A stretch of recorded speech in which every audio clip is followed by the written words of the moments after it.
Қайырлы күн баршаңызға. Бүгін мен сіздерге ең жұмсақ болып шығатын етті бәліштің рецептісін ұсынамын. Ең алдымен қамырын илеп аламыз. Қамырына қажетті ингредиенттер: қаймақ, қопсытқыш, сары май, ерітілген және ұн. Алдымен қаймағымызды ысымызға салып аламыз. Одан соң үстіне сары майымызды құямыз. Жақсылап араластырамыз.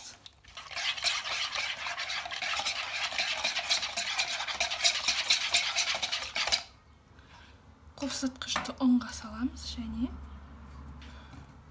екеуін араластырып отырып жұмсақ қамыр илейміз. Ары қарай салмасын дайындап аламыз. Салмасына қажет бізге картоп, ет, ұсақтап турап аламыз барлығын, жуа және дәміне қарай тұз, бұрыш. Барлығын араластырамыз.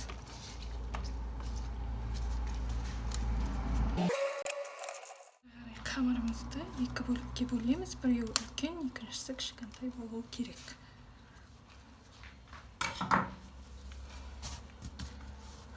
Және жұқалап жайып аламыз.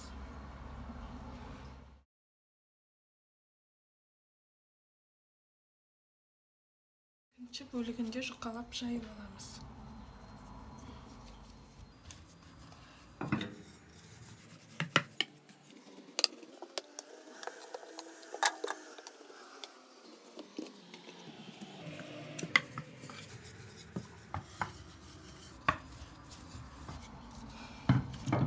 Мінекей қамырымыз дайын болды. Енді салмасын саламыз.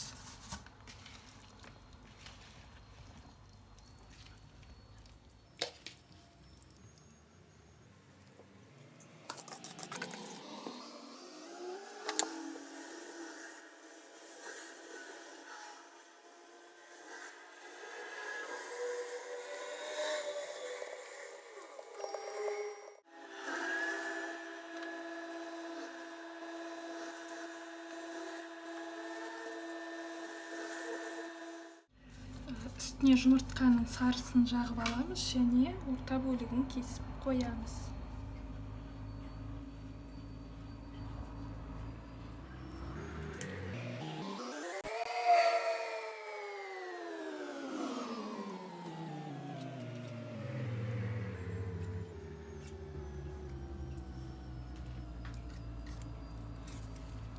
Дайын болған бәлішімізді 180 градуста шамамен 40 минут пісіріп аламыз.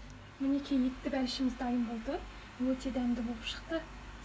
Міндетті түрде жасап көріңіздер, ас болсын.